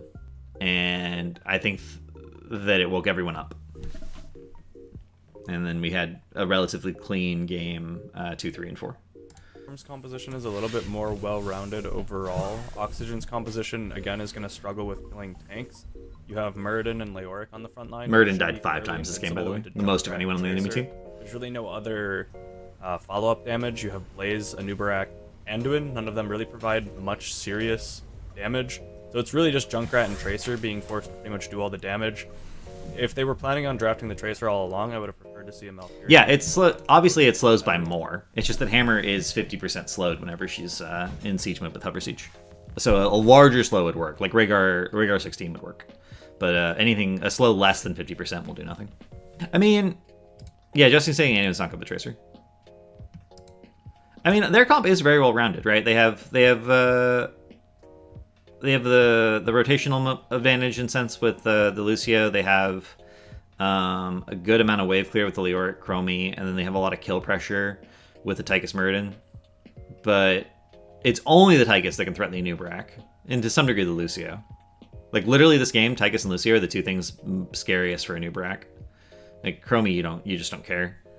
But I think we have more vision control. And I think vision control on Tomb trumps other stuff. I think our draft is far better for Tomb. Even though I agree their draft is more well-rounded in terms of the tools it has, I think our draft is far better on the map. Do you think Haymaker works better than just Tracer and a noob this game? Also, Muradin on Tomb more than just Breeze tanking his win rate? Muradin on Tomb isn't necessarily bad. Yeah, it probably should also have been fealty, but it's whatever. Muradin on Tomb isn't necessarily bad. Muradin can definitely do a lot to control the turn-ins, and he has this wall to jump over, right? Relatively safe. Haymaker is better into Tracer, by far. Tracer one-tricks don't want you to know that, but they're actually scared of Haymaker Muradins. They're not scared of Avatar Muradins at all. Avatar Muradin is a punching bag for a good Tracer, whereas Haymaker, because it's a point-and-click stun, is actually very, very, very scary.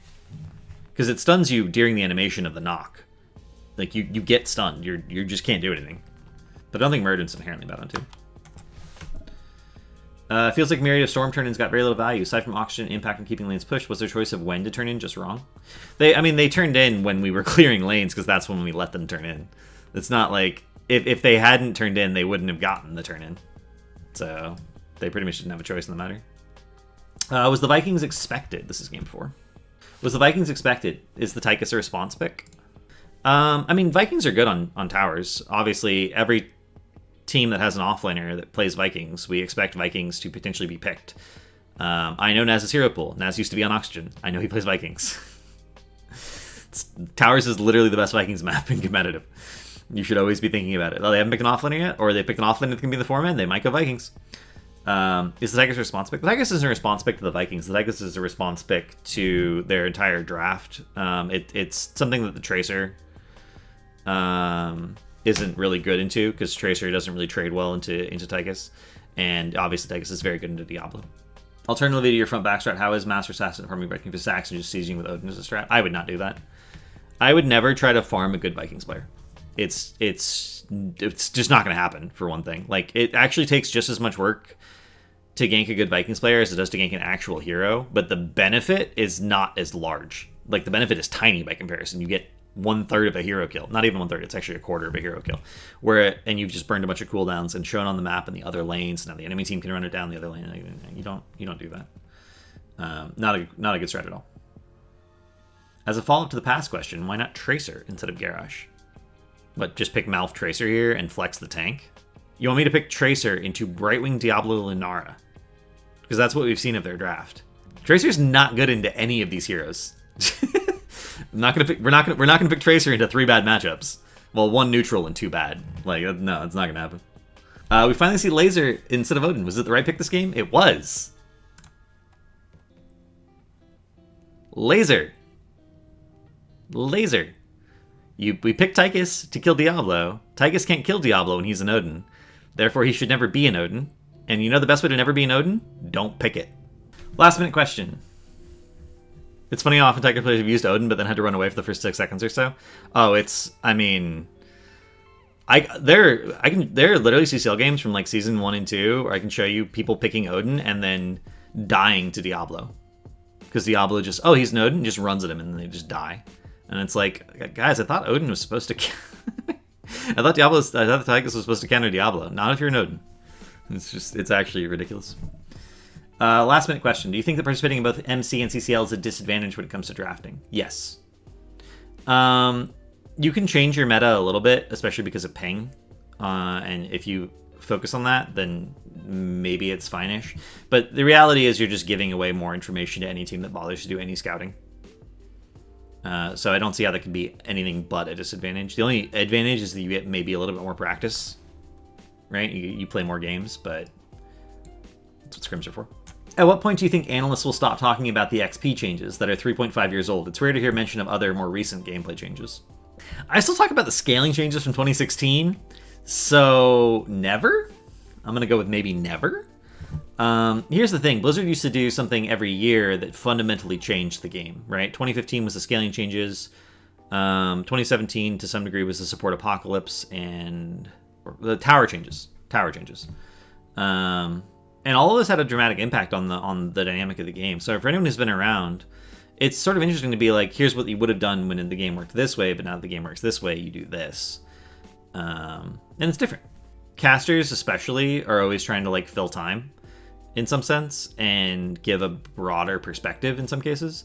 And knowing that this works this way, so you do this, is important to understand. So I don't think they'll ever stop. They'll stop talking about it when it stops being relevant, which is going to be never unless people stop playing the game. How well are CCL teams playing when having a pretty good advantage? Do you think they take too many risks sometimes? I absolutely think CCL teams take too many risks. I also think CCL teams are unwilling to give stuff up in a lot of the cases. Like if you got rotated on and you're out, but your team's response is to rotate to you and try to like counter engage. It's like sometimes you just be like, oh, they over rotated, like go push to the lane. Granted, literally inted rather than just being like, oh, they over rotated, let's just push lanes, win. And literally every CCL team, I think, has someone on comps who they have an advantage, and they're just like, let's run at them. We have an advantage. Let's run at them. Rather than like taking a more planned approach than just run at them. But it has improved. I would actually say that Season 1 was really bad in this regard, and every single season has actually improved quite a bit. I know Mopsio is sitting in chat horrified right now, being like, wait, you mean it was worse than this? Yeah, it was. Because Mopsio is still comparing it to HGC, which is still at a different level in terms of consistency of team decision-making. But it actually has improved a lot. And I think it's, if CCL continues, which I have no reason to think it won't. And the last question is an infographic.